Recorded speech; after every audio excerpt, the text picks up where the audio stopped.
शंकर भाई क्या अन्ना? हाँ अण्णा तो थाली पाठव. दादा पाहिलं का? अफगाणिस्तान मध्ये सगळ्या हिंदू आणि शीख लोकांना हाकलून टाकलं. अरे तो त्यांचा देशाचा प्रश्न आहे. आता आपला प्रश्न काय? काय अण्णा? हे घ्या तुमच्या प्रश्नाचं उत्तर. दादा बांगलादेशमध्ये हिंदूंची घरं जात आहेत. आता काय तिकडे जायचंय का आपण? क्या अण्णा? दादा कोलकात्यात दुर्गा पूजेवर बंदी घातली आहे. वोटिंगची कमाल.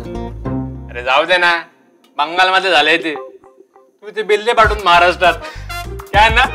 दादा तुला माहिती का हिमाचल मध्ये काय चाललंय? माहिती आहे ना. 90% लोकसंख्या आहे तिथं आपली, पण 3% वाल्यांनी जमिनी कब्जा केलाय. कमीत कमी 5% तरी डिस्काउंट द्या आम्हाला. काय अण्णा? चल उपमुख्यमंत्री मुस्लिम करण्याचं ठरलं म्हणे.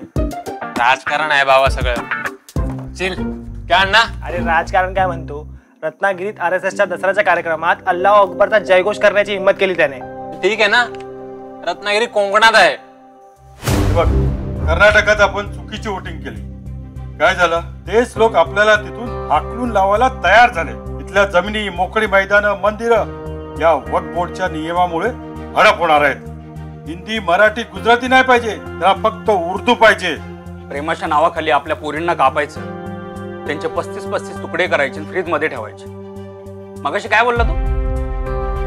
बांगलादेशात जाऊ आपण?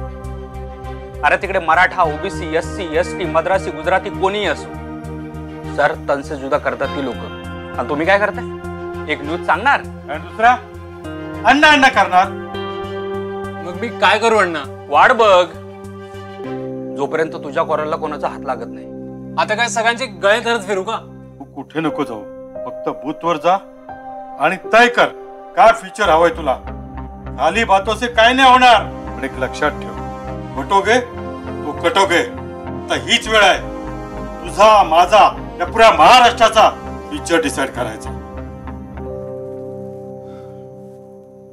क्या अन्ना, हलाल का बोर्ड नहीं लगाया? अरे चचा, आमचं हॉटेल तर प्योर वेज आहे ना. हाँ तो भी बोर्ड तो लगाना पड़ेगा ना. बोर्ड लाओ नहीं तो वक्फ बोर्ड है. क्या है? चल एक सर्वधर्म वड़ा पाव लगा.